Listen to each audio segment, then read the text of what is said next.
Hey, folks. Good evening. It is evening now.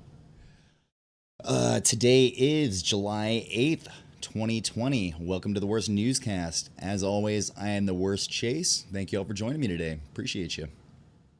Good to see you, Axiomatic FPS, as always. The Wild Man Willie, good to see you as well. Yeah, Axiomatic, close some of those tabs, man.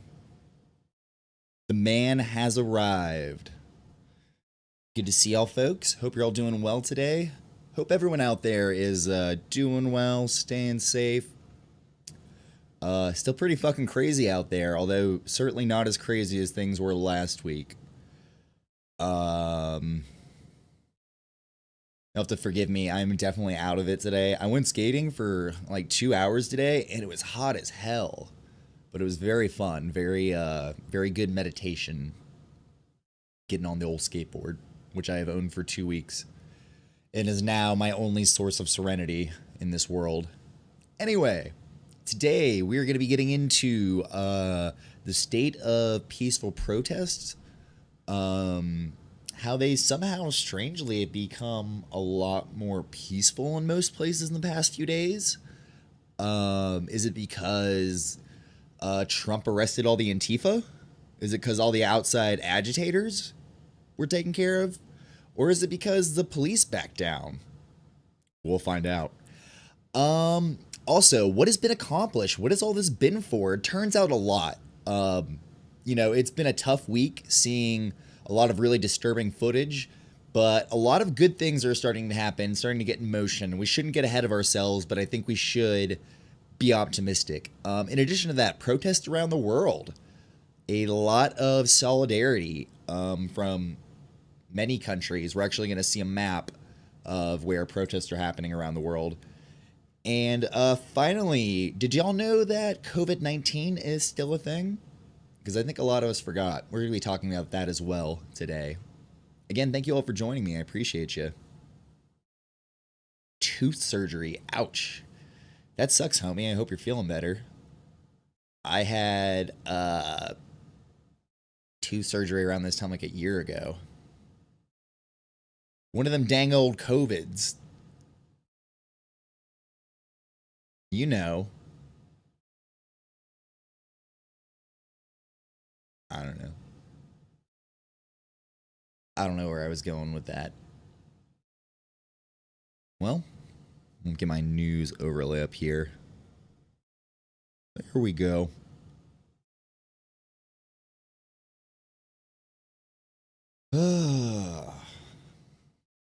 Like I said, y'all, I'm tired today. It was a long week. So we'll start out with this headline from NPR. Peaceful anti-police brutality protests continue across the country. The flame ignited by the police killing of George Floyd in Minneapolis still burned bright in cities across the country Saturday as a largely peaceful anti-police brutality and Black Lives Matter protests continued with some of their biggest crowds yet. That was a very cool thing to see about this past weekend. There were suddenly a lot of people heading out. Sorry, I'm noticing now that something is wrong with my chat box. That's better.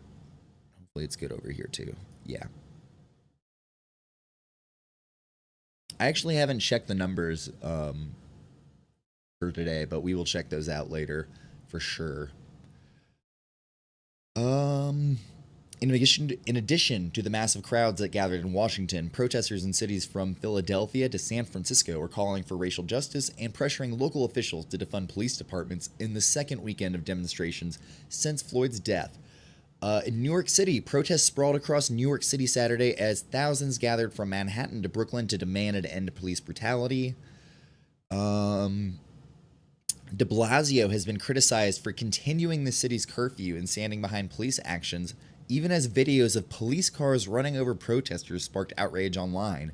I appreciate NPR acknowledging that shit happened, because I know CNN did the whole, they just cut away before the bad part of that video happened. So I appreciate NPR doing the, bare minimum work. Or not bare minimum work. Their fucking job, which CNN was unwilling to do. Yeah, de Blasio is being a fucking punk. New Yorkers are not dealing with his shit. We don't need to go through every city here. I do want to see Representative Ilhan Omar spoke in Minneapolis today, and of course, this is the epicenter of everything we're seeing. Let's see what she has to say. Oh, hello.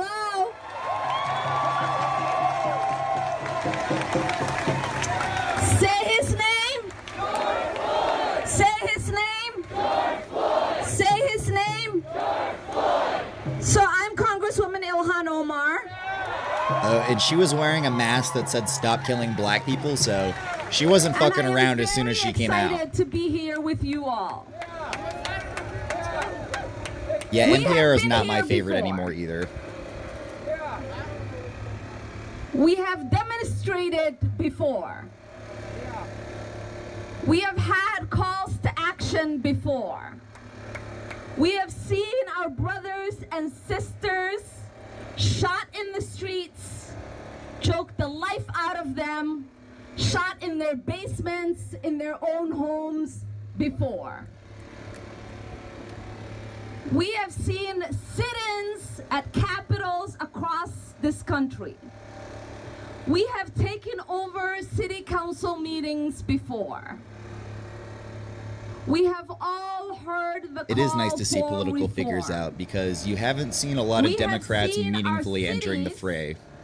And our states and our country. But she is one of the good ones, so. In creating those reforms.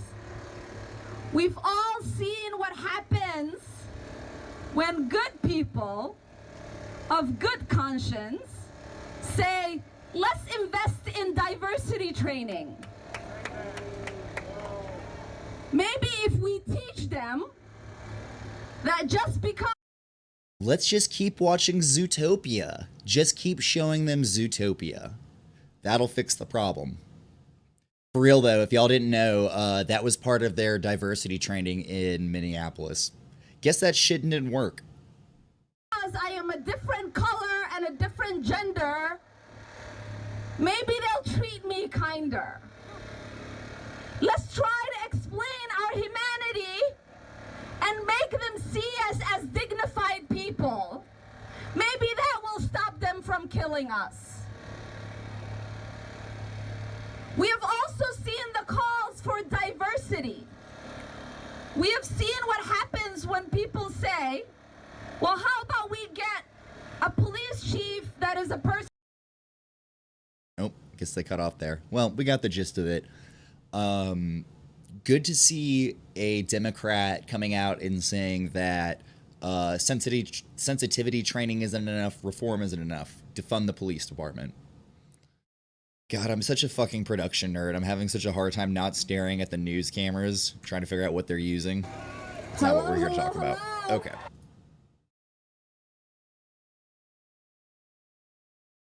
You know, compare that to our own mayor here, Mayor Bottoms, who has, for the most part, stood by the police department, which is pretty upsetting. I don't believe I've seen any serious conversations about defunding APD around here. Let's see.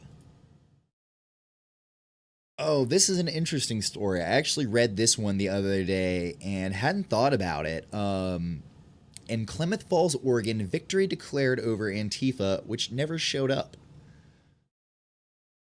About 200 protesters came to Sugarman's Corner, the local hotspot in downtown Klamath Falls, Oregon, last Sunday to protest the killing of George Floyd. Like in many of the protests that have recently sprung up in cities across the United States, the group was made up of white, black, and Latino people, members of the Native American Klamath, I apologize, I'm sure I'm not saying that correctly, tribes, and people in LGBTQ communities, a diverse coalition in a county of 68,000 where 9 out of every 10 residents are white.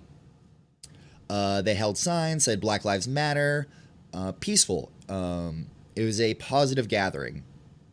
Just across the street, their mostly white neighbors were there with shotguns, rifles, pistols to protect their downtown businesses from outsiders. They had heard that Antifa, paid by billionaire philanthropist George Soros, were being bussed in from neighboring cities, hell bent on raising their idyllic town.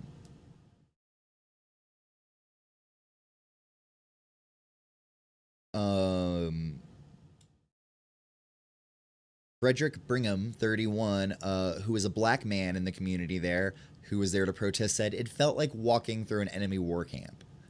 I mean, you can see these folks here. Hold up. This is weird. Have y'all noticed that this dude right here is wearing a Nightmare Before Christmas hoodie?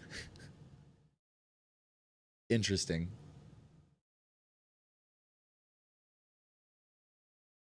Axiomatic. Don't let it be upsetting. Expect government authorities to enforce the status quo.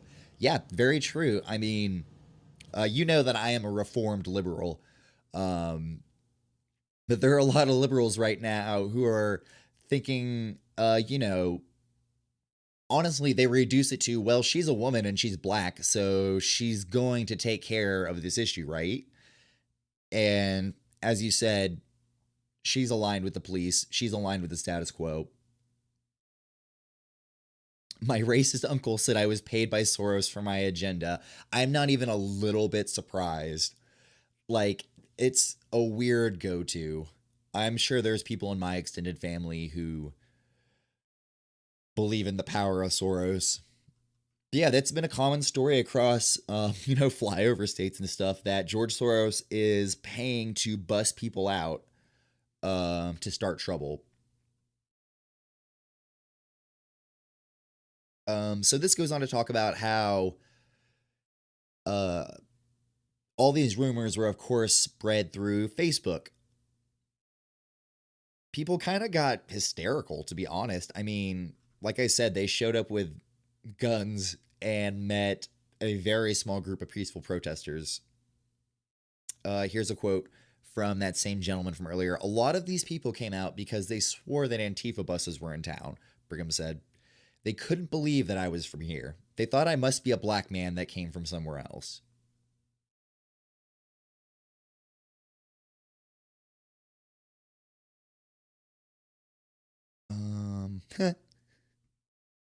So, this is one of the posts that kind of started to stir trouble. I am not one to spread false information, one of the earliest posts stated. There are 2 buses heading this way from Portland, full of Antifa. That's what we all know, that Antifa grow from Portland. That is where they propagate. Portland and San Francisco. Full of Antifa members and loaded with bricks.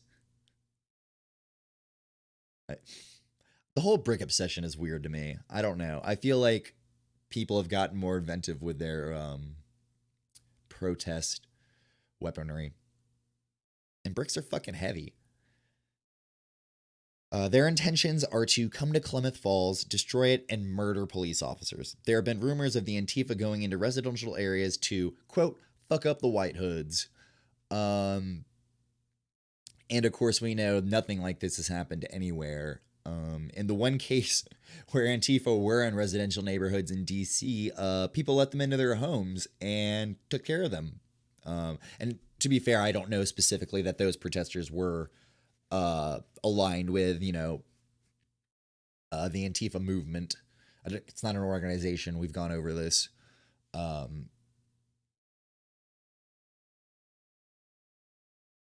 But yeah, the idea, really, this hasn't even spilt over into residential areas for the most part. There's no reason for it to. So this is a common boogeyman that we're seeing come into play, being deployed. Same rumors, different states. In Forks, Washington, locals felled trees with chainsaws to block a road, fearing that a bus filled with Antifa was headed to town. According to the Peninsula Daily News, the bus was occupied by a multiracial family of 4 heading home from a campsite. It was eventually surrounded by 7 or 8 carloads of people in the grocery store parking lot. Jesus Christ. So people saw a bus that had black people in it. And they said, Antifa's coming, better block off the roads.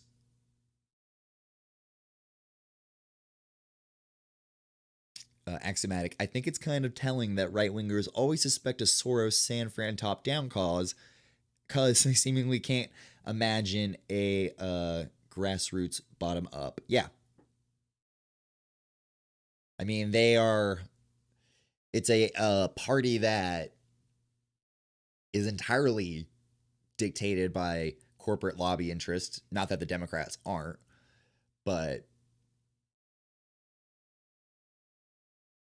what is multiracial? I'm assuming that means either they checked and found out that like everybody's ethnicity and it was multiple ethnicities per person, or more likely, God,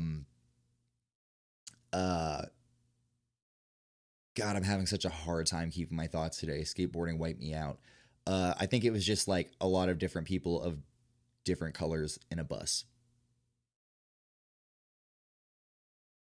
Which apparently was terrifying for this town. That's not good. I really hope at least some people in that town looked inwards and were like, maybe we are a little racist. I'm not counting on it, though. Let's see. Oh, hold up. Sorry, this is an interesting line. Forks residents were warned of the Antifa invaders by a local gun dealer's viral video on Facebook. What stake could a local gun dealer have in stirring up fear like that?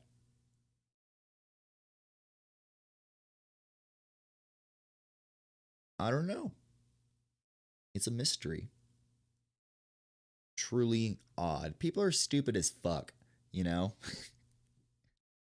Nobody thought that maybe that the gun guy was full of shit. Like, you know, you're going in there buying overpriced bullshit from him already. You think he's not going to upsell you and try to tell you that Antifa's coming knocking on your door? Get real. Police and 911 dispatchers in South Bend, Indiana were inundated with calls warnings of busloads of people coming in from the toll road. One tweet posted by several different brand new accounts using identical language warned South Bend residents to be in by 9 and lock all of your doors. Never the gun guy.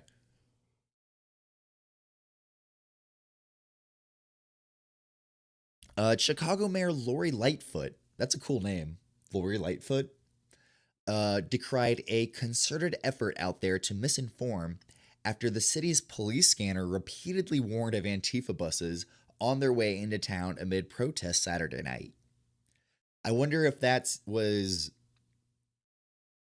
intended to be for, the people listening over the scanners to stir fear that way. I wouldn't be surprised because the police have been doing some shady shit.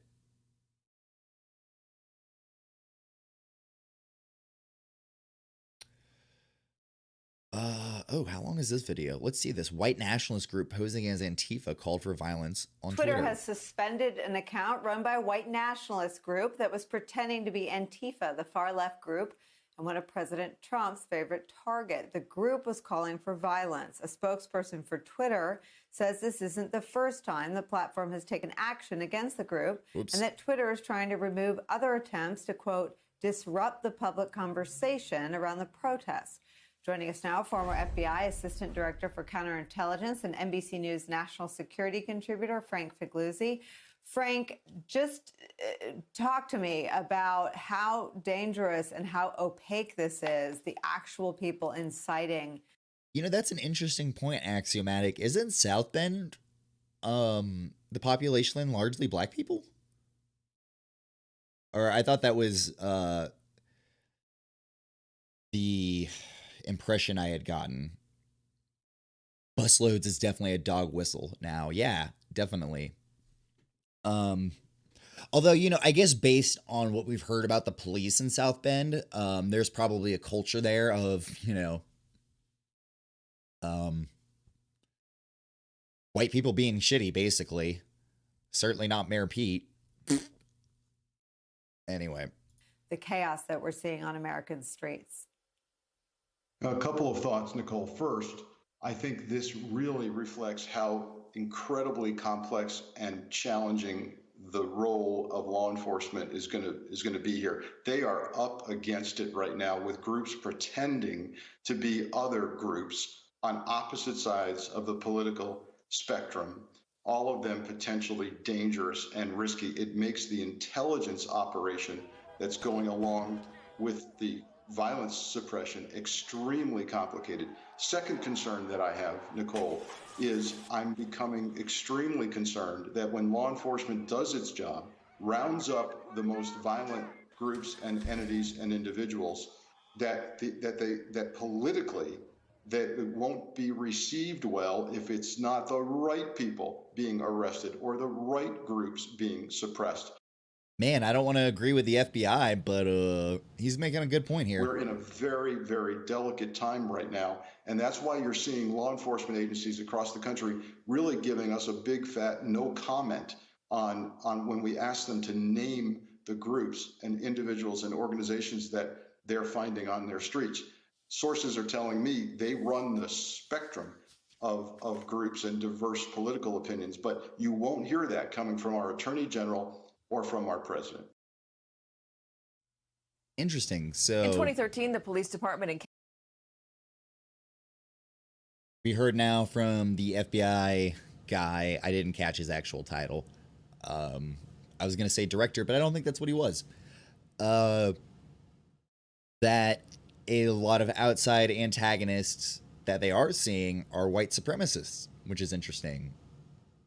Even though there aren't really that many outside antagonists from what police arrest records are showing, so that's a little bit confusing. But I mean, we saw in, oh God, I'm sorry, excuse me, Seattle, I think that guy ran through a crowd with his car and then pulled a gun out. And I think they confirmed he's KKK. I might be confusing that with another guy who drove his car into a crowd, though. Unfortunately, it's happened a few times now. Yeah, he definitely pointedly mentioned the AG and POTUS there at the end. Again, no friend of the FBI here, but it is funny how much they dislike the current administration.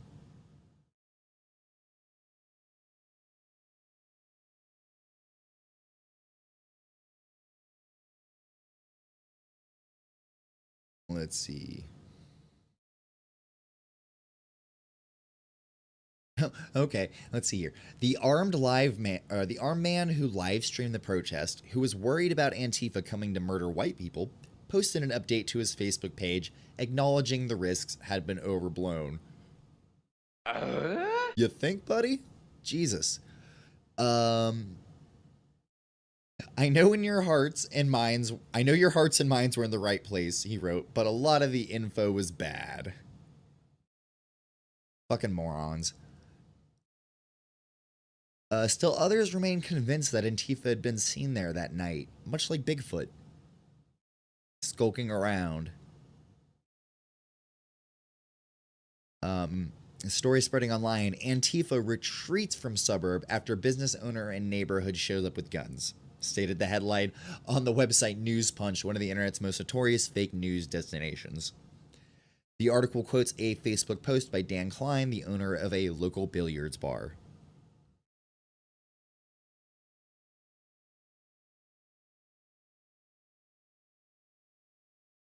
Hey, I believe in Bigfoot. I believe it was more likely that Bigfoot was at that protest than Antifa were.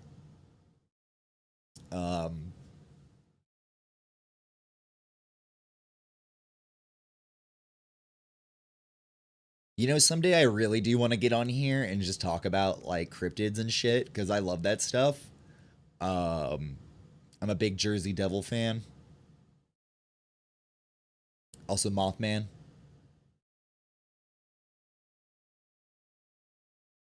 Let's see.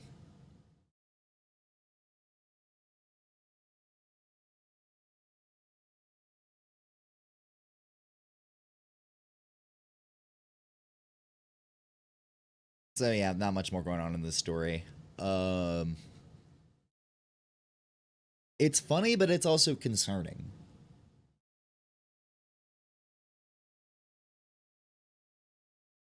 Come to Humboldt, it's our southern baptism. That sounds a little, I don't know what that means. I'm intrigued.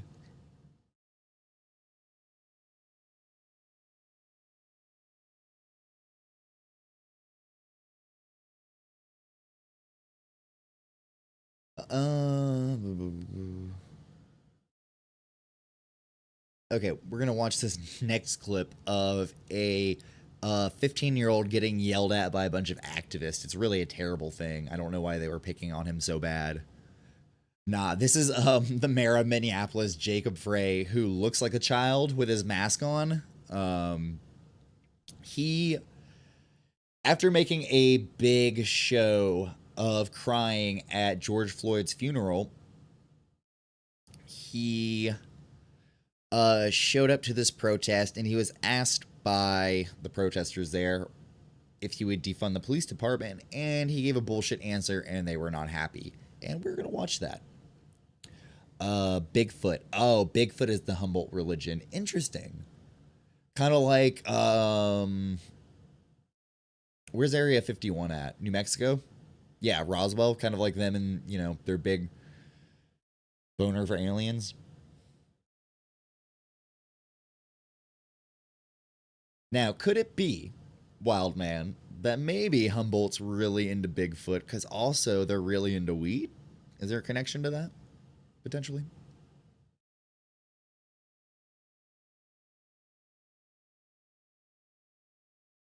All right, I'm going to go ahead and start rolling this. To take responsibility here. I've been coming to grips with my own brokenness in this situation, my own failures, my own shortcomings, and I know there needs to be deep-seated structural reform in terms of how the department operates. The systemically racist system needs to be revamped. Okay. The police union needs to be put in its place. Yo, Bigfoot's your plug too? That everything from the union contract to the way that the arbitration functions to the way that our officers and the culture in the department behaves, it all needs to change. Jacob Frey, we have a yes or no question for you. Hey!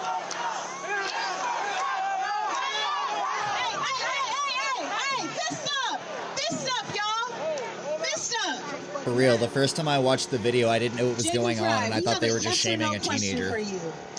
Yes or no, will you commit to defunding Minneapolis Police Department? What did I say? We don't want no more police. Is that clear? We don't want people with guns toting around in our community. Imagine how fucking cool this motherfucker would be right now if he just got up there and said, fuck y'all to defund the police, fuck the police, I'm with you. Dude would have gotten, like, carried out by everybody. Like he had won the football game. Let's see what he does instead. Shooting us down, you have an answer. It is a yes or a no. It is a yes or a no. Will you defund the Minneapolis Police Department? All right, be quiet, y'all. Be quiet, because it's important that we actually hear this. It's important that we hear this, because if y'all don't know, he's up for re-election next year. Ooh. If y'all don't know, he's up for re-election next year. And if he says no, guess what the fuck we gonna do next year? She has a great energy. What'd you say? I do not support the full abolition of the police. All right, get the fuck out of here. Go. Bye.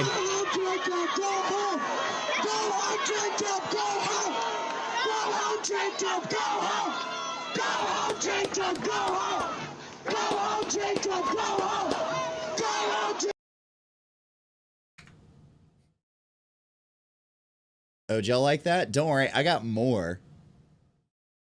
Put this shit in a spoon and shoot it straight into my veins. Here's the other angle of him getting shamed. It's kind of quiet in this one.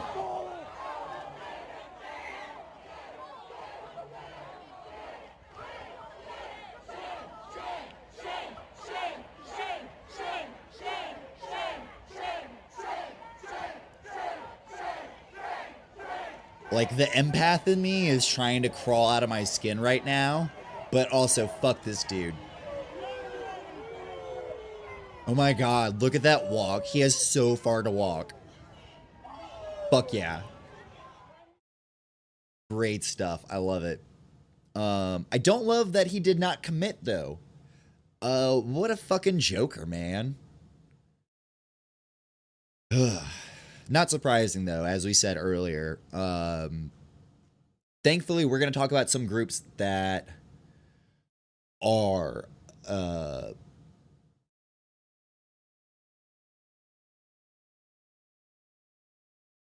changing things. It's not the end of the world that some pasty guy was booed out, you know. Yeah, no. I mean, it's a great show of solidarity from the people there.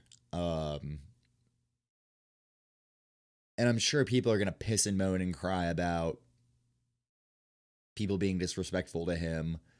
But you know, maybe, just maybe, he shouldn't let the cops continue killing people. Bro, fucking white people are canceled. It's official, okay? We're done. This, it's over. We can't do it anymore. No more. God damn it. This is a fucking skit from the Boondocks. This is... Jesus. Okay, I'm going to set this up. Democrats haven't done shit except for stand with Trump in deploying the military and military-esque police forces to crush these protests. And now all of a sudden they're showing up. I can't remember what these are called. There's a specific name for these patterns and the scarf. But it's just... Yeah.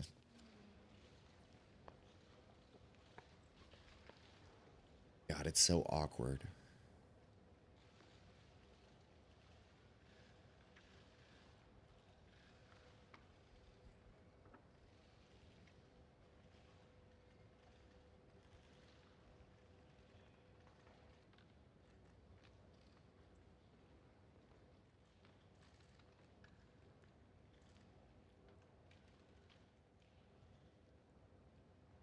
All right, I'm going to break down for y'all why this is bullshit.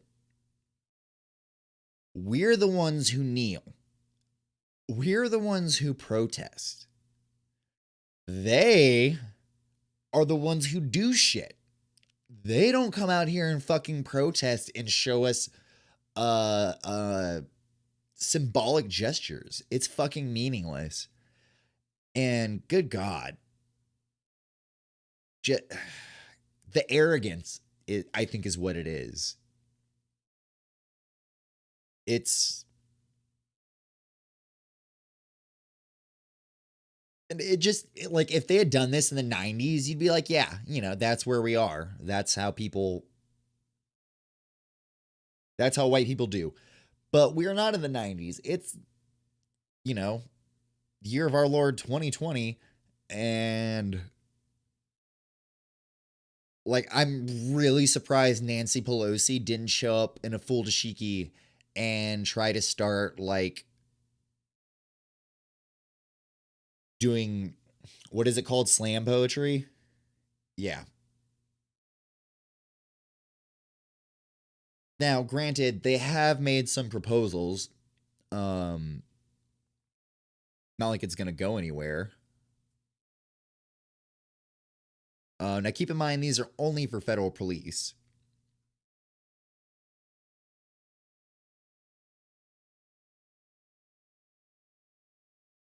Let's see. The bill would make it easier to prosecute police for misconduct, ban chokeholds. How the fuck are those not already banned? And addresses racism. Also, I don't want them to ban chokeholds. You know why? Because they've been banned in places and they keep fucking doing it. So it doesn't help.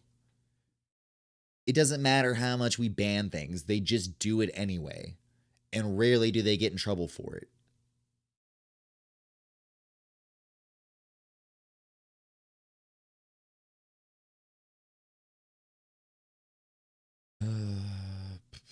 it comes as Minneapolis lawmakers vowed to disband the city's police force. We'll get more into that very soon. The death of Jordan. No, we don't. We know this. What does the bill say? The Justice in Policing Act of 2020 was introduced on Monday by top Democratic lawmakers, House Speaker Nancy Pelosi, Senate Minority Chuck Schumer, Kamala Harris, who is a fucking cop, and Cory Booker, and members of the Congressional Black Caucus. As she unveiled the bill, Ms. Pelosi read the names of the black men and women who have died at the hands of police in recent years. Again, we don't need you to do that. What we need you to do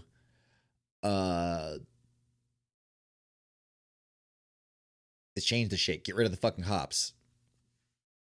8 Can't Wait. Yeah, I've seen 8 Can't Wait. I am not a fan. I think it leans heavily into reform instead of disbanding. Yeah, fuck Kamala Harris. Somebody, there was a good picture of her talking to some kid at a protest, and the caption was like, "You're really young to be out here. Shouldn't you be in school? Give me your mother's phone number so I can arrest her." Yeah, fuck Harris. Although I do wonder if Biden will try to pick her as VP. The bill announces forces federal police to use body and dashboard cameras, ban chokeholds, eliminate unannounced police raids known as no-knock warrants, make it easier to hold police liable for civil rights violations, and calls for federal funds to be withheld from local police forces who do not make similar reforms. I've got an idea. Let's just withhold the funds no matter what they do. They don't need more funds. They got plenty. They can hold a bake sale. I'll buy some cookies from cops. Or, they can sell their APCs. Y'all know cops would make the shittiest cookies on earth, right? They would be dog shit. Oh, yeah. Have you guys seen Mitt Romney marching with Black Lives Matters protesters? I wouldn't eat or drink anything a cop gives away or sells. Smart man. Yeah, so Mitt Romney, it's a very... I mean, it's more than Nancy Pelosi did, to be honest. Haven't seen her marching with them.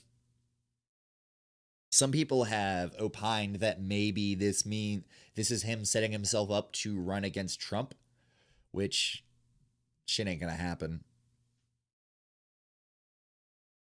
What chance does the bill have? Look at it this way. We can't even pass a bipartisan lynching bill right now. So I'm going to go ahead and say 0. 0 chance.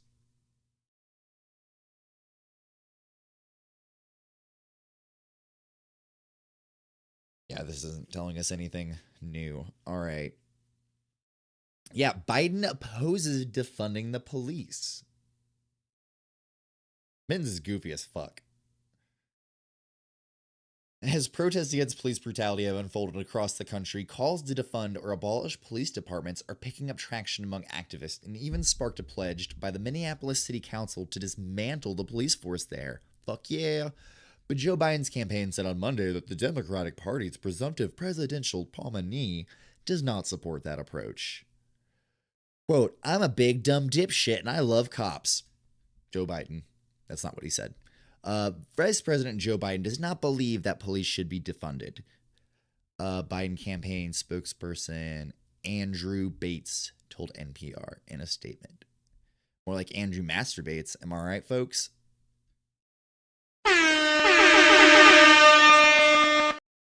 Yeah. Okay. He hears and shares the deep grief and frustration of those calling out for change and is driven to ensure that justice is done and that we put a stop to this terrible pain. Instead, the campaign is touting a criminal justice plan that includes a $300 million investment in community policing initiatives. That's literally the thing we asked you not to do. That's the opposite of what we are asking for. Fuck. Fuckity fuck. God damn it. Shitballs. Okay. Moving on. Excuse me. I had a cough. Ew. I mean, really, that says it all. He could score a big win here, but he's not going to because, as we've discussed earlier, the Democratic Party, and especially Joe Biden's wing of it, which is unfortunately the majority of it, has no interest in changing things. I mean, this is the man who, he was, you know, one of the architects of the crime bill. Although he was Corn Pop's friend. And maybe that counts for something. Next week on The Worst Newscast, we'll be interviewing Corn Pop and getting his take on public pool safety, as well as disbanding the police. Corn Pop next week, The Worst Newscast. Anyway, life is a fucking joke. Some more, you know, what have we accomplished? What good has any of this done?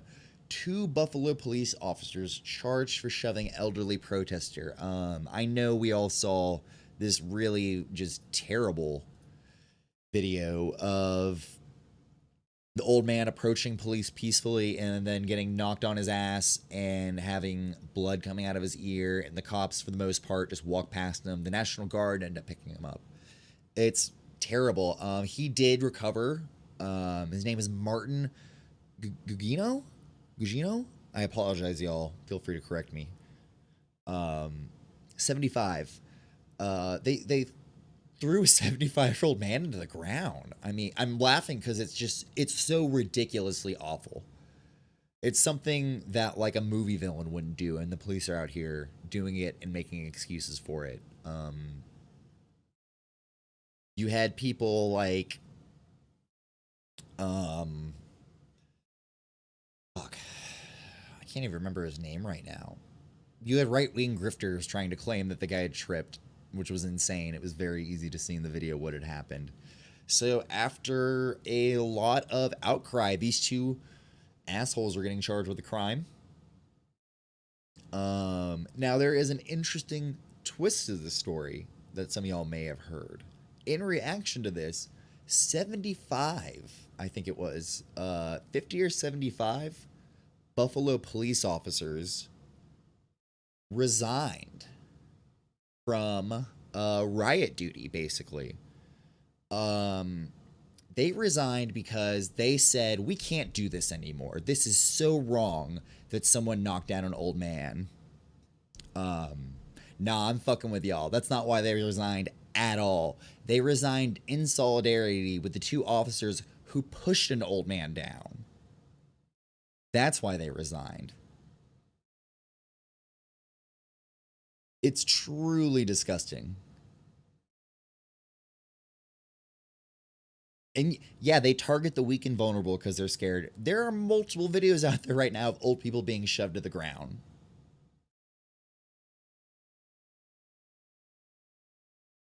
Yeah, there were crowds of people applauding when these 2 got out on a bail. Weirdly, nobody in that crowd wearing masks, so maybe it'll take care of itself. But it's insane. So, in terms of what else has been accomplished in the past week, and really a lot has. We have so fucking far to go. We have so far to go. We have just gotten started, but it's amazing to see what direct action and protest has gotten us. Breonna's law, aimed at regulating no-knock warrants in Louisville, passes a public safety committee. After 3 hours of discussion, Louisville's Metro Council Public Safety Committee voted unanimously Wednesday in approving what is being called Breonna's Law, proposed legislation that would regulate no-knock warrants. Now, no-knock warrants have been really controversial for a long time. You know, Americans have guns to protect their homes, presumably from people storming into them, and having people storming into them with guns causes some tension, especially when they're unannounced. We've also seen no-knock warrants weaponized in things like swatting incidents. People have been killed, innocent people. So, you know, obviously our real goal is to disband the police, but getting rid of no-knock warrants in one municipality is a start. It's something that wasn't going to happen before we started all this. Wow, I can't believe I've been going for almost an hour already. So this next story, should Boston defund its police? Hell yeah, you should. Here's what Marty Walsh said. With calls around the country to defund the police, Boston Mayor Marty Walsh said his administration is going to talk about potentially reallocating some money spent on policing elsewhere for the upcoming fiscal year. Quote, he wants to have some really serious conversations about reforms he had instituted back in 2014 and 2015. I'm sure they didn't do shit. I think there's an opportunity for us to reallocate some money of that money, whether it's a training or it's community involvement, getting the community more involved. I think that just arbitrarily cutting the budget isn't the answer. Oh, fuck you, homie. Okay, so this dude's shitting the bed. Although I will say again, these were conversations that we were not willing to have in the past years. Nowhere close to anything like what we're having now. Let's go to the real ones. These are the real ones. Minneapolis City Council members announce intent to disband the police department, invest in proven community-led public safety. Now, this could be a really fascinating experiment. I put experiment in quotes because it's not like they have no fucking idea what they're doing. It would be really interesting to see a municipality without armed police roaming the streets and making arrests in the way that we're used to. 9 out of 12 votes for it. That is right. And apparently those 9 out of 12 votes are enough for... It's like a binding vote then. It can't be vetoed, is my understanding. Veto-proof, there's the word. On Sunday afternoon, a veto-proof majority of Minneapolis City Council members announced their commitment to disbanding the city's embattled police department, which has endured relentless criticism in the wake of the police killing of George Floyd. Relentless criticism is a light way of putting it, I would say. No veto. No veto. That's fun to say. No veto for the mayor. Mayor wants to veto. Mayor can't veto. No veto. Sorry. I'm losing it, y'all. We are going to dismantle the Minneapolis Police Department, tweeted council member Jeremiah Ellison on June 4th, pledging to dramatically rethink the city's approach to emergency response. Love to hear it. In a Time op-ed published the next day, Councilmember Steve Fletcher cited the MPD's lengthy track record of misconduct and, quote, decades-long history of violence and discrimination, all of which are subjects of ongoing Minnesota Department of Human Rights investigation, as compelling justifications for the department's disbandment. We can resolve confusion over a $20 grocery transaction without drawing a weapon or pulling out handcuffs. I really like the sound of that. You know, I think we're so used to the idea that crime at any level here has to be met with force. It's weird. It's weird when you really think about it. And when you consider what the alternative could be.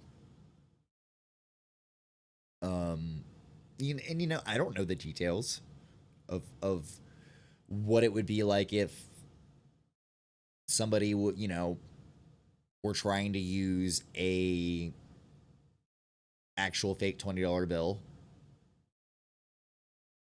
But I hope we could find a way to resolve their situation that works for everybody. Because if somebody's using a fake $20 bill, I mean, that's probably because of a need of some kind. And that's also a very minor issue, I would say. Ugh, I'm getting hungry. That's not part of this story.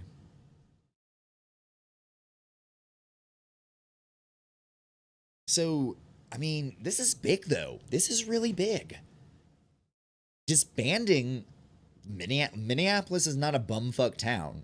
It's a major municipality, and it's actually really good to hear people seriously thinking about approaching policing in a different way. The police as a class, as an institution, gotta go. Can't have it. Gotta go. No veto.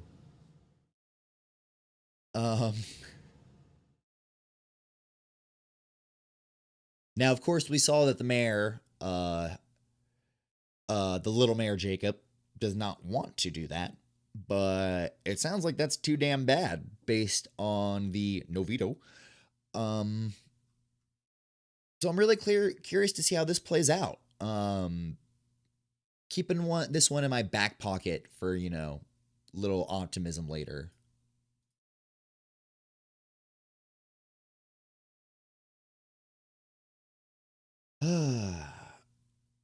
I want to take a quick break. A lot going on. But what I would like to do, I want to take a moment to watch some cathartic videos. I fell down a rabbit hole recently and found my new favorite kind of internet video. The genre is French firefighters beating up police. It's a lot of fun. I think, what is this one from? I think these are all recent. Right now in France, firefighters are protesting against, you know, budget cuts and stuff. I think this was actually back in January before the COVID stuff really picked up. You know, firefighters are not small people. So let's see how this works out for the cops.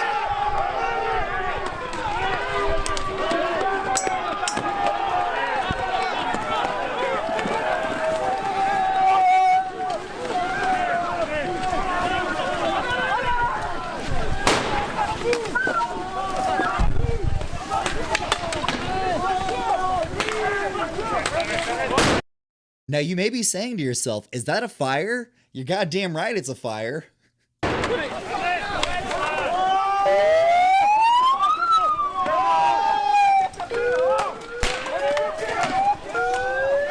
Oh, it's a flare.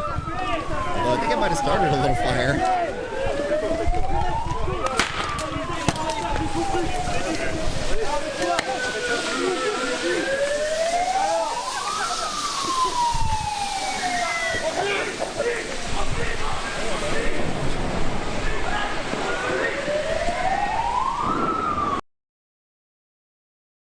See if we can skip ahead. I think it's...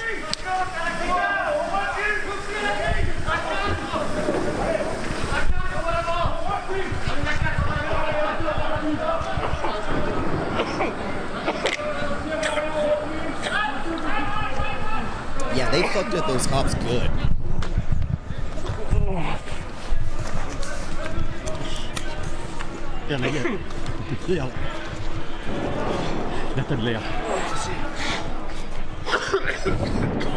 Was that a flare or some kind of explosive? I've never seen a flare in real life, so I don't know how fiery they actually look on the ground.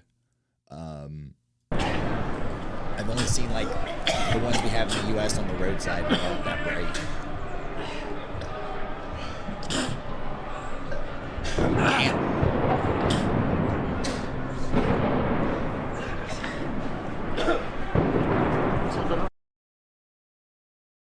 All right, we're gonna watch one more because this is just, you know, some feel-good content. Reminder: these are not related to the George Floyd and police brutality protests going on around the world. This is their own beef. Oh, so in this one, French firefighters are setting themselves on fire in fire suits and running at the cops.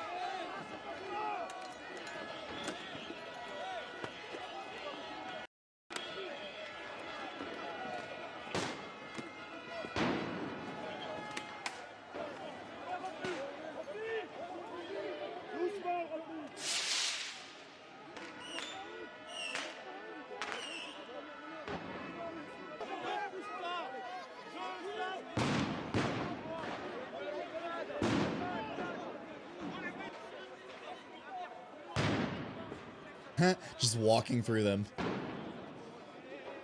Wow, dickhead.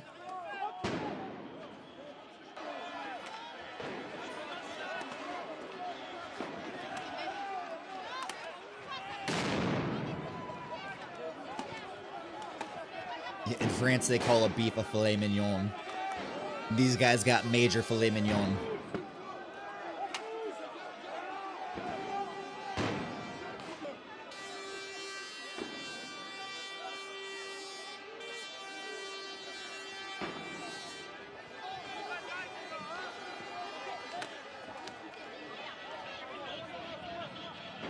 Huh? They took away their little fire truck.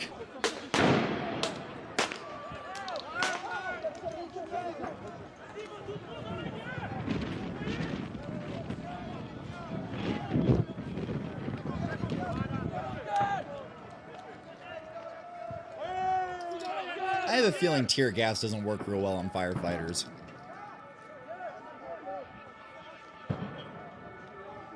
Oh, maybe this isn't the one where the guy sets himself on fire. That's a bummer. They have that? Oh, well, you can see the pictures of them. Damn.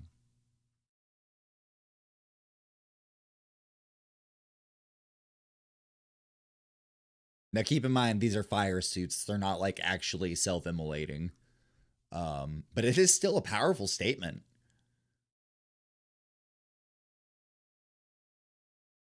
Huh, I don't know how I feel about that one. Some firefighters painted their faces to look like the Joker, who encouraged civil unrest.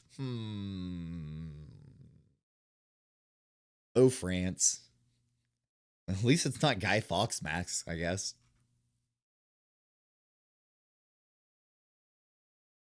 Yeah, very strange.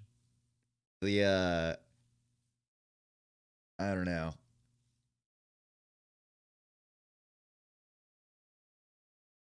Okay, so it's the second time the firefighters got on France.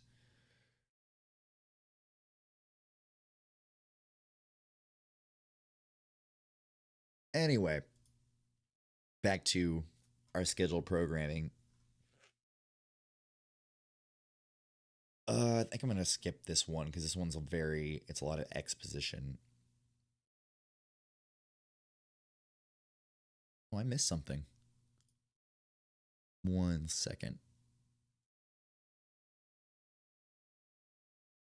Okay, so in addition to some chats about disbanding the police, monuments are being taken down, which is a good step.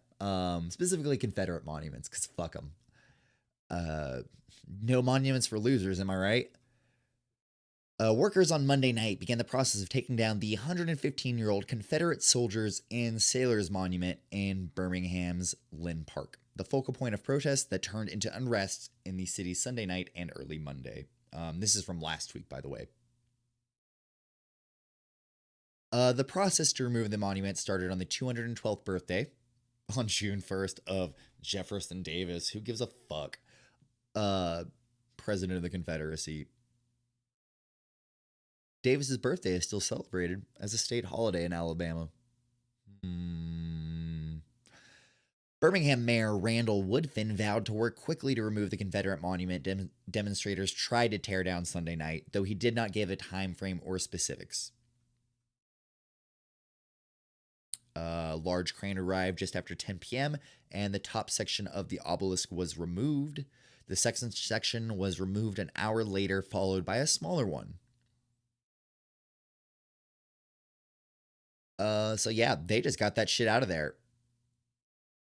Work is expected to continue later today to remove the base of the statue and steps where a Bible, Confederate flag, and Birmingham newspapers were placed inside the cornerstone when it was built.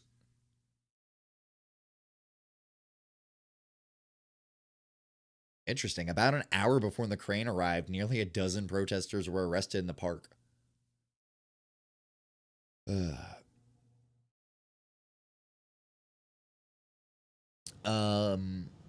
As protesters' efforts failed to remove the statue Sunday night, comedian Jermaine Funny Mane Johnson told the crowd gathered there that Woodfin had asked for 24 hours to get the monuments removed. He was met with some resistance, but it looks like they did ultimately acquiesce. And it looks like Woodfin made good on it.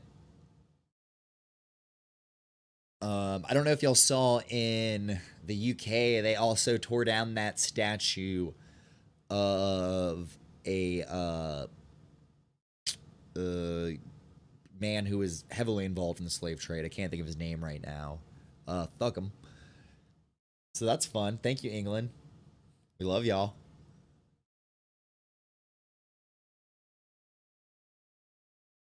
Let's see. Want to make sure. Nope, that looks like that covers that. All right. Protests around the world. This is another interesting thing that has happened in the past few days. Oh yeah, they threw it in the harbor. Fuck yeah. Is that bad for the fishes? It's probably good, right? Can't that kind of stuff be made for coral? I'm thinking this isn't for us. You can ask a biologist, a water biologist. What are they called? Again, not on topic. Protests over the death of George Floyd continue in Athens. That's Athens, Greece. That's probably obvious for a lot of y'all. I live in Georgia. We got an Athens here too. People think it's a big deal, but it's not. It sucks. Greek authorities closed several central metro stations in Athens after hundreds of people gathered at Syntagma Square in solidarity with anti-racism protests in the U.S. following the police killing of George Floyd. Marine biologist, thank you. Water biologist. The protest started outside Parliament and moved to a nearby police precinct in the Kolonaki neighborhood. Chanting slogans against racism and police violence, the demonstrators tried to reach the U.S. Embassy in Athens, but were stopped by police. There were some minor scuffles. One person was taken into custody. In a similar march on Wednesday, firebombs were hurled outside the U.S. Embassy in Athens. The Greek folks do not fuck around when it comes to protesting. They are also very good at it. Police responded with rounds of tear gas. Oh, and apparently there was another protest going on about global warming and climate change. So they've got a lot on their minds over there in Greece. But it's good to hear that kind of solidarity.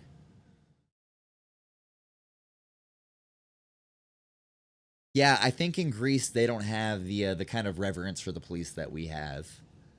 And I think Greece has... Isn't Greece one of the countries that has a protest dog? I know a couple of South American countries do, but I think Greece has their own that they kind of celebrate, who would join the people in the streets during the austerity protest and snap at the cops.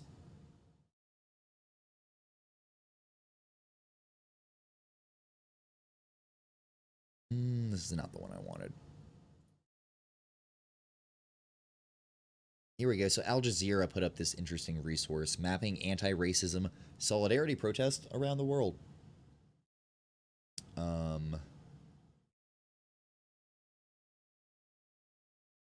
Wow. Okay, South America. Big crowds took the streets of Brazil's second largest city, Rio de Janeiro, and Argentina's capital, Buenos Aires. In Europe, the European Union said it was shocked and appalled by the death of Floyd, calling it an abuse of power, and warned against further excessive use of force. Thousands protested across several European cities, including Berlin, London, and Amsterdam, defying coronavirus bans. In Africa, sizable protests were held in Nigeria and Kenya. The African Union issued a strongly worded statement condemning the killing of Floyd.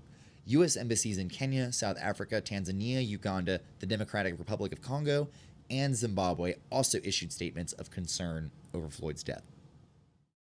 In the Middle East, hundreds gathered in Tel Aviv, Haifa, and East Germany. Good God, East Germany. East Jerusalem, demanding justice for George and justice for Yad, an unarmed autistic Palestinian man killed by Israeli police. If y'all haven't seen that story, that's a very, very upsetting one too, and an all too common thing happening in that part of the world. Asia Pacific, rallies were held in several cities across Australia and New Zealand.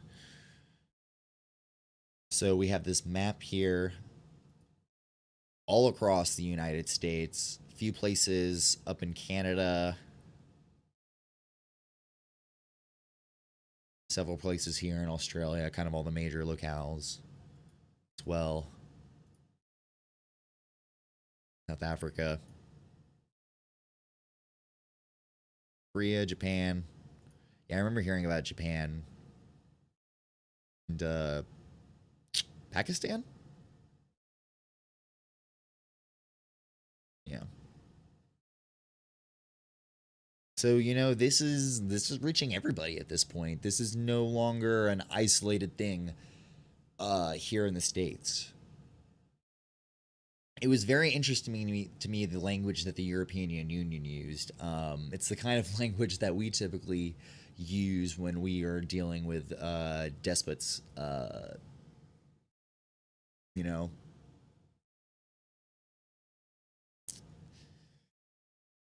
you think they'll liberate us? You think we'll get invaded?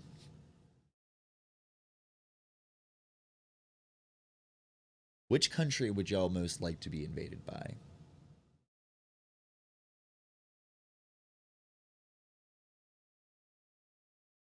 I gotta think on that for a minute.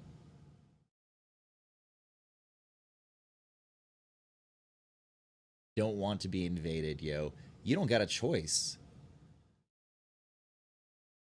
I'm gonna say I'm cool with France liberating us, cause I'm a pastry guy. Not a big fan of the French necessarily, but those firefighters were cool. French rap is pretty good. Canada's a good choice. That seems like the obvious one. You know, things don't change too much.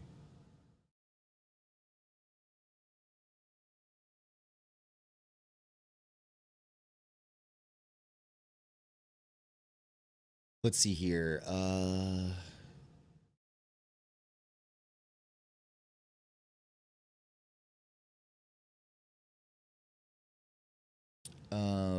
Really none of this is new. We've covered all this except for U.S. President Donald Trump has ordered the withdrawal of National Guard troops from the streets of Washington, D.C.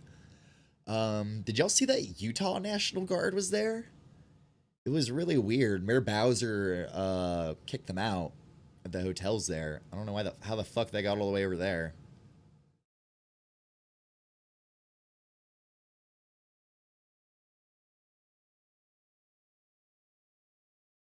All right, we're getting close to wrapping up here. But I do want to talk a little bit about COVID before we end, because, you know, I think we all kind of forgot for a while. And to be fair, what was happening is very important and necessary, and hopefully will continue to happen in terms of direct action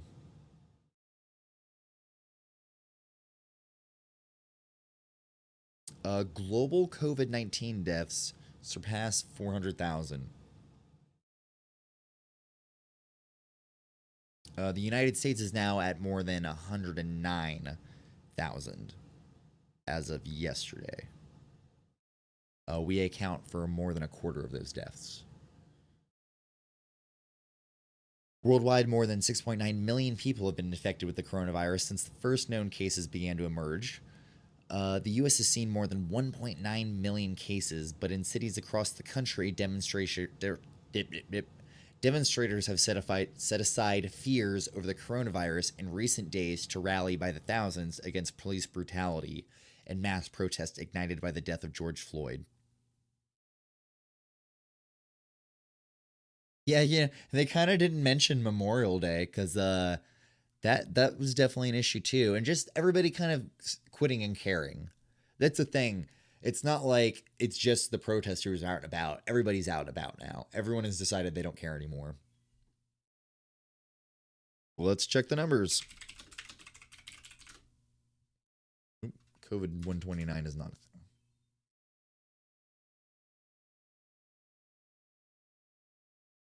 So, you know, it's kind of heading downwards. Not as much as you'd like to see.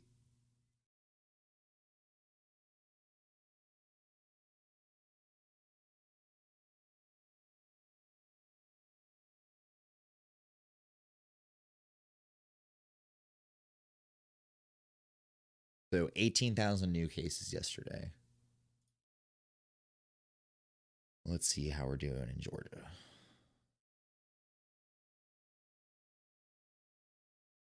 Yeah, wild man. Even after curfew, it was super weird to me how many people were still going by you guys with like takeout and shit.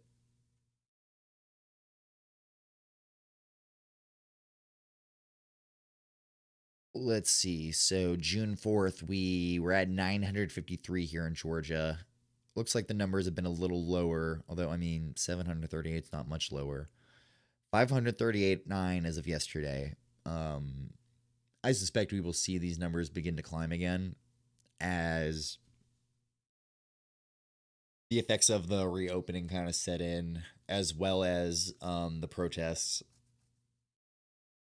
People have been talking a lot about how the police have kind of managed to weaponize COVID-19, and I kind of agree.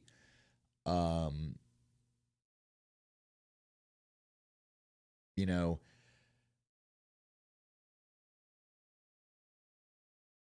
back up here. Yeah, you know, it didn't even occur to me that Wildman was saying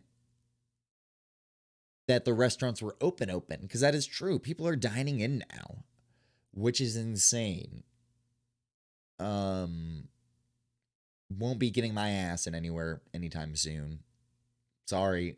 I understand people have businesses to run, and I'll get takeout, but shit.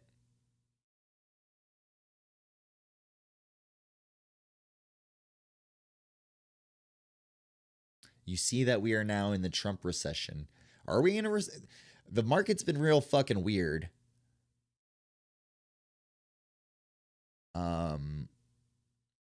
Because like the job reports weren't nearly as bad as everyone projected that they would be last week.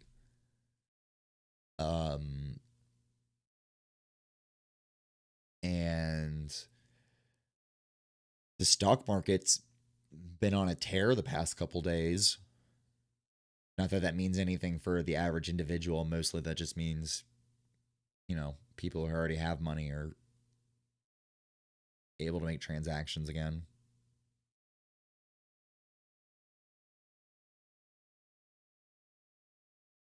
Oh, interesting.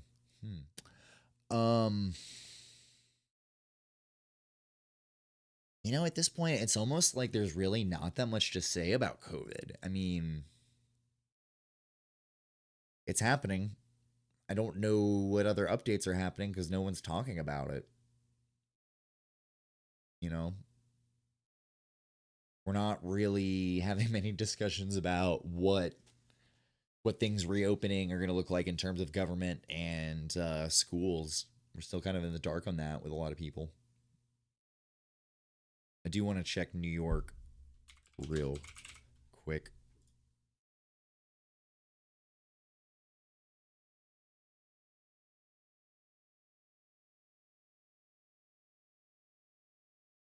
So New York has flattened out. We're getting closer to around our numbers now.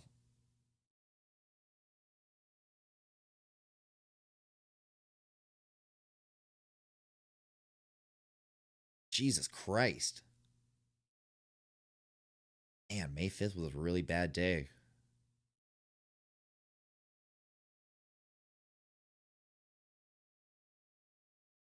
Well, I'm not quite sure how this is going to play out. I got theories, but I don't necessarily want to opine on something I'm not an expert on.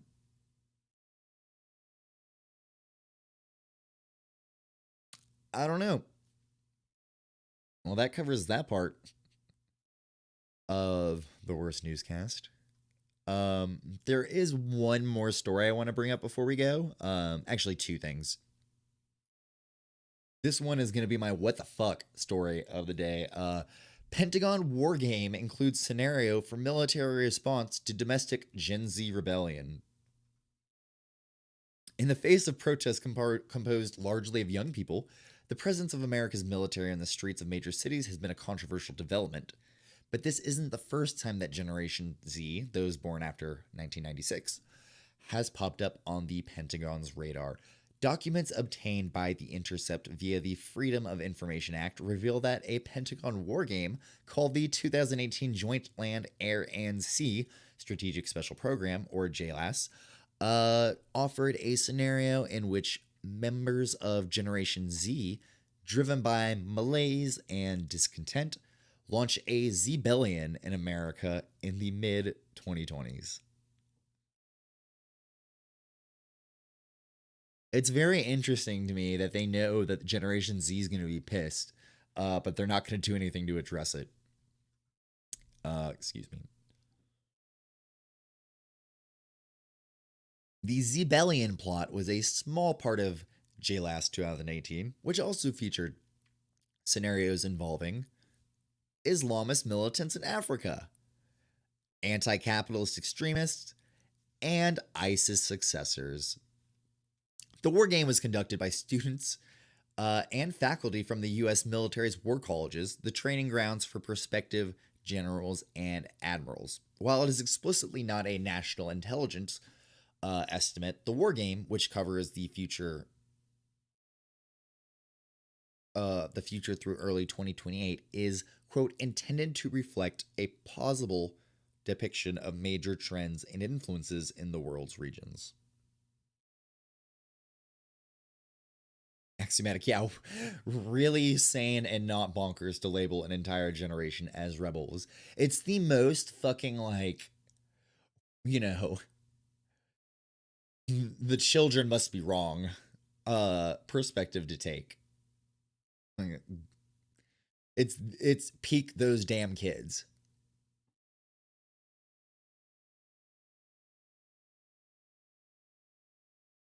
And I want to read through how they thought through this. Both the September 11th terrorist attacks and the Great Recession greatly influenced the attitudes of this generation in the United States and resulted in a feeling of unsettlement and insecurity among Gen Z. Although millennials experienced these events during their coming of age, Gen Z lived through them as part of their childhood, affecting their realism and worldview. Many found themselves stuck with excessive college debt when they discovered employment options did not meet their expectations. Gen Z are often described as seeking independence and opportunity, but are also among the least likely to believe that there is such thing as the American dream, and that the system is rigged against them. It is. They're smart. That's the thing. They're smart.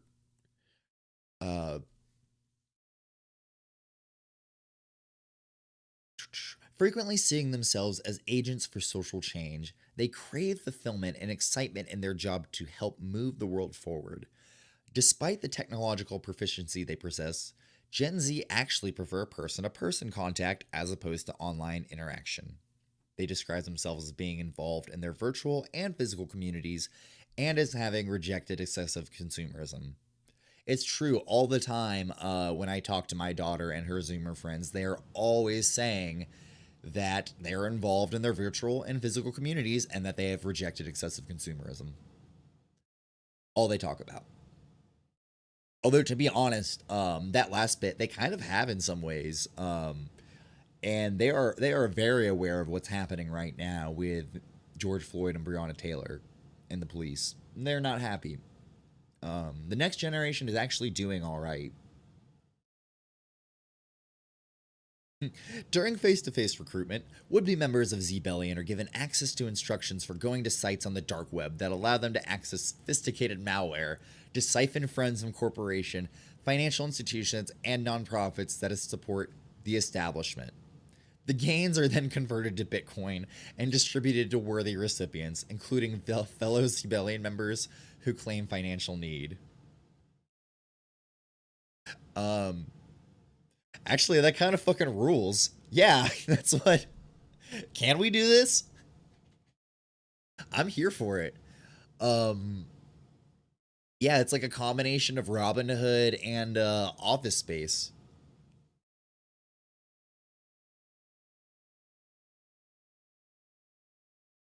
In the world of JLS 2018, Gen Z's most militant members have essentially taken to privately taxing large corporations and other institutions to combat income inequality, or as the Wargamers put it, using the cyber world to spread a call for anarchy. Fuck yeah. Hell yeah. Sounds dope when you put it that way.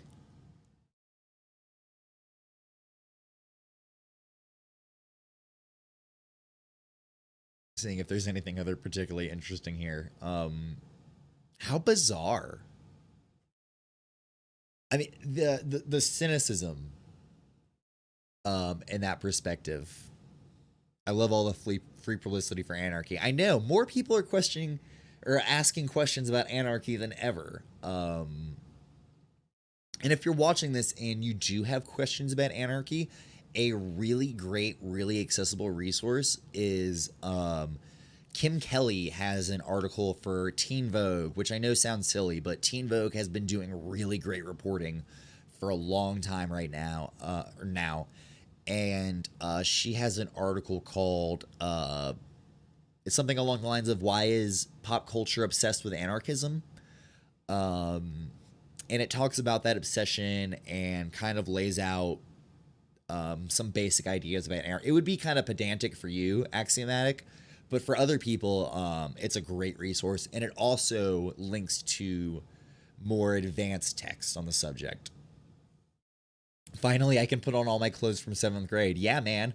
The A we drew on all our notebooks is coming back in a way that maybe we didn't expect. Probably because we were not familiar with leftist literature at the age of 12. What was wrong with us? Yeah, so that kind of brings us to the end. Before we go, though, there is one last thing, a couple videos I want to watch. I know it's been a rough week. It's not time to take a break yet, necessarily, you know. It's not time to pat ourselves on the back. But I think occasionally it is good to smile. I'm going to find... Where did I put this? Here it is. So the LA mayor's office or the LAPD had a town hall via Zoom, and people were allowed to call, and I think they were given a minute or 30 seconds to talk. What I want to end on today is this gentleman. Fucking rules. Very cathartic.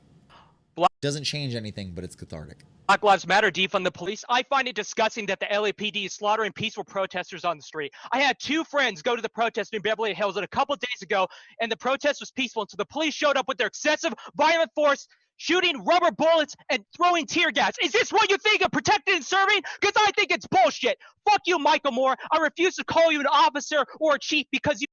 Now, keep in mind, he's not saying Michael Moore, the leftist filmmaker. They have an unfortunate shared name.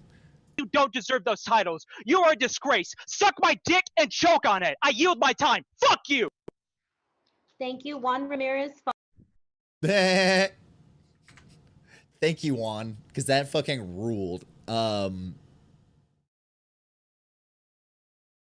yield my time, fuck you, is my new favorite way to end any argument. It's so good. There's some more. I wanna... Yeah. Oh, is this the whole thing?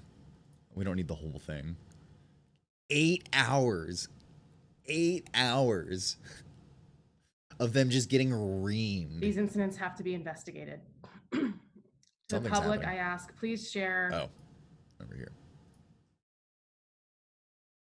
I want to say that I bookmarked a link with a bunch of this.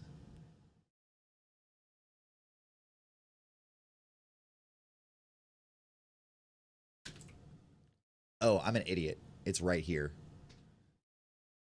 Yeah, there's actually a couple more. Thank you. John Barr, followed by Zachariah DeWitch, and then Jasmine Watkins. Hi. John Barr, you're on. You can hear me? Yes, we can. Great. First things first, Chief Moore, you gotta do a better job of pretending you care about this, man. I've been watching you roll your eyes and offer half-hearted smirks, acting like a teenager who's falling asleep in detention. Are you not aware of the war crimes your department's doing, or are you just that impatient to go do more of them? I see a lot of you, particularly sober off, only react when folks use profanity in their remarks. If you think curse words are bad, wait until you hear about these 600 plus murders your department has committed over the last 7 years. As long as Moore's out here equating peaceful protesters with cops who murder black people, you all could pretend to be as angry about murder as the F word, okay, kids? I know you're all having a rough day, what with everyone here telling you you're bad at your jobs. Have you considered being good at your jobs? If not, you could find new jobs in retail or restaurants. I know how desperate Garcetti is to get Angelinos consuming again during a global pandemic. Where were the curfews then? By the way, weird. Chief Moore is morally obligated to resign. Mikey, I know you said you didn't mean protesters are as much to blame for George Floyd's murder as his murderers. That's a lie. It is what you meant, and we all know it. Mikey's made it clear in his racist actions and empty platitudes that he doesn't care about the well-being of his constituents. He loves to tear gas them, blind them, force them indoors with curfews that are announced only a half hour before they take effect, and racially profile as he does so. Don't think I didn't hear about how yesterday you sent out an alert in English saying curfew started at 5 p.m. and sent out an alert right after in Spanish saying it started at 6. What's up with that, bud? All your cute Zoom background photos of the city won't trick us into thinking you care about anyone but yourselves and what's in your pockets. To close with a James Cameron quote, cops think of all non-cops as less than they are, stupid, weak, and evil. They dehumanize the people they're sworn to protect and desensitize themselves in order to do that job. That's you pigs to a T. Black Lives Matter, act like it. Happy Tuesday. If you're curious why he brought up a quote from James Cameron, James Cameron said that in reference to Terminator 2. That's why they chose a cop to be the Terminator. Thank you. We have Zachariah DeWitch, followed by Yasmin. Yeah, suck my dick and choke on it, guy. I wonder how... Okay, this one's probably pretty Chief short. Moore, you have the most racist eyebrows I've ever seen. Keep them still and show some goddamn respect when you're being called out. We know you meant what you said last night, and I'm calling on you to be fired without pay. I'm not calling for your resignation. I am calling for you to be fired without pay. To demand peace and denounce violence when you are the strongest arm of harm and violence in this moment is asinine, manipulative, and disgusting. You want to talk about looting? Let's talk about the systematic looting of lives, especially Black lives in Los Angeles. There have been over 600 murders since Jackie Lacey took office, and zero accountability. Fire Jackie Lacey. You want to talk about thugs? Let's talk about the thugs on LAPD targeting medics, journalists, and peaceful protesters. There's no other choice but to defund LAPD, adopt the people's budget. Black Lives Matter. I yield my time.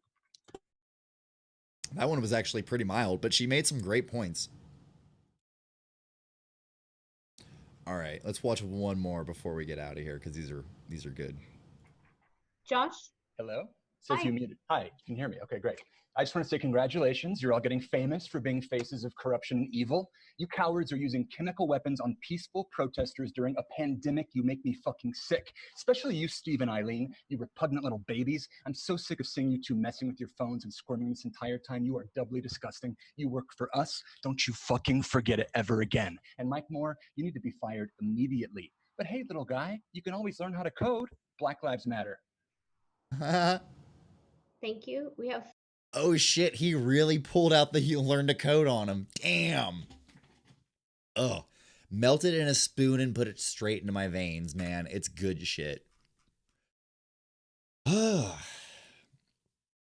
I hope more municipalities get the chance to express themselves in that way.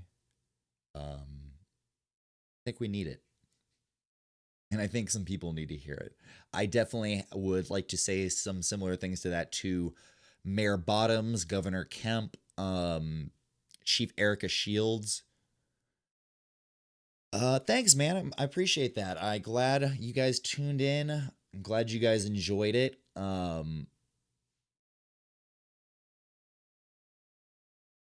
Sorry, the auto mod. I gotta change the auto mod. It didn't like Wildman's language. Learn to code. Black Lives Matter. I don't know. It's funny to me because the learn to code thing has been co-opted by fascist dickheads against journalists recently. I'll tell you, man, that last one I did was intense. It was not as light as this one. I was definitely in a way. I'm definitely processing this stuff better now. But I'm really curious to see what happens in the coming week. You know, we're in the cool zone. Anything could happen.